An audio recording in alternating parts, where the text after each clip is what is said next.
আপনি কি কখনো ট্রেনে ভ্রমণের সময় ভেবেছেন রেল লাইনের নিচে এত পাথর কেন বিছিয়ে রাখা হয়? যদি শুধু মাটি থাকতো তাহলে কি ট্রেন চলতে পারতো না? কোটি কোটি টন পাথর বিছানোর পেছনে কি শুধু একটি কারণ, নাকি রয়েছে একাধিক বৈজ্ঞানিক রহস্য? আজকের ভিডিওতে জানবো রেল লাইনের নিচে পাথর থাকার আসল কারণ।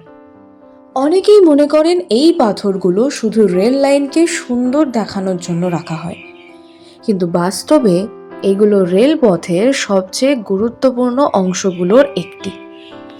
এই পাথরগুলোর প্রযুক্তিগত নাম রেলওয়ে ব্যালাস্ট। প্রতিটি পাথর নির্দিষ্ট আকারের হয় এবং বিশেষভাবে নির্বাচন করা হয় যাতে ট্রেন নিরাপদে চলতে পারে। প্রথম এবং সবচেয়ে গুরুত্বপূর্ণ কাজ হলো ট্রেনের বিশাল ওজন বহন করা। একটি যাত্রীবাহী বা মালবাহী ট্রেনের ওজন কয়েকশো থেকে কয়েক হাজার টন পর্যন্ত হতে পারে।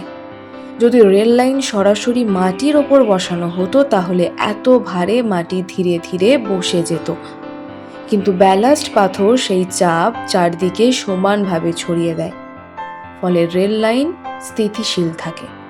দ্বিতীয় কারণ হলো রেল লাইনকে নিজের জায়গায় আটকে রাখা। ট্রেন যখন ঘন্টায় 100 থেকে 130 কিলোমিটার বা তারও বেশি গতিতে ছুটে যায়, তখন রেল লাইনে প্রচণ্ড কম্পন ও চাপ তৈরি হয়। ব্যালাস্ট পাথর স্লিপারগুলোকে শক্তভাবে ধরে রাখে, যাতে রেল লাইন সরে না যায় এবং দুর্ঘটনার ঝুঁকি কমে। তৃতীয় গুরুত্বপূর্ণ কারণ হলো পানি নিষ্কাশন। বৃষ্টি হলে যদি পানি রেল লাইনের নিচে জমে থাকে তাহলে মাটি নরম হয়ে যাবে এবং রেল লাইন দুর্বল হয়ে পড়বে, কিন্তু পাথরের মাঝখানের ফাঁকা জায়গা দিয়ে বৃষ্টির পানি সহজেই নিচে নেমে যায়, ফলে রেল লাইন শুকনো ও মজবুত থাকে। আরেকটি বড় সুবিধা হলো আগাছা নিয়ন্ত্রণ।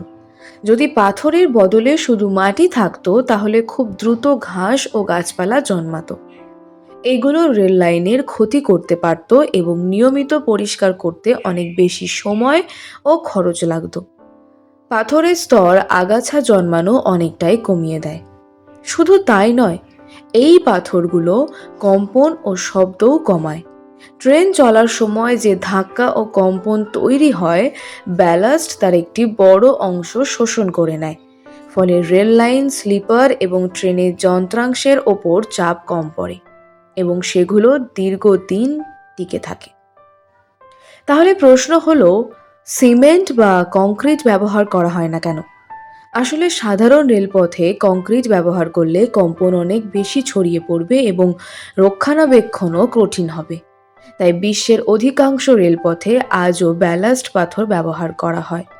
তবে কিছু আধুনিক হাই স্পিড রেল লাইন, যেমন জাপানের বুলেট ট্রেন বা চীনের কিছু লাইনে বিশেষ ধরনের ব্যালাস্টবিহীন কংক্রিট ট্র্যাক ব্যবহার করা হয়।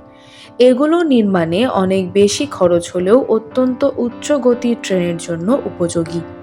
তাই পরের বার যখন ট্রেনে ভ্রমণ করবেন, রেল লাইনের নিচে ছড়িয়ে থাকা পাথরগুলোকে আর সাধারণ পাথর ভাববেন না। এগুলোই ট্রেনের ওজন বহন করে, রেল লাইনকে স্থির রাখে, বৃষ্টির পানি বের করে দেয়, কম্পন কমায় এবং প্রতিদিন লাখো যাত্রীর নিরাপদ যাত্রা নিশ্চিত করতে গুরুত্বপূর্ণ ভূমিকা পালন করে। যদি আজকের ভিডিওটি আপনার ভালো লেগে থাকে তাহলে একটি লাইক করুন, কমেন্টে জানান আপনি কি আগে জানতেন যে রেল লাইনের নিচের এই পাথরগুলোর এত গুরুত্বপূর্ণ কাজ আছে? ইতিহাস, বিজ্ঞান ও ভ্রমণের এমন আরও অজানা তথ্য জানতে ইয়াসমিন ডায়েরিজ চ্যানেলটি সাবস্ক্রাইব করতে ভুলবেন না। আবার দেখা হবে নতুন কোনো ভিডিওতে।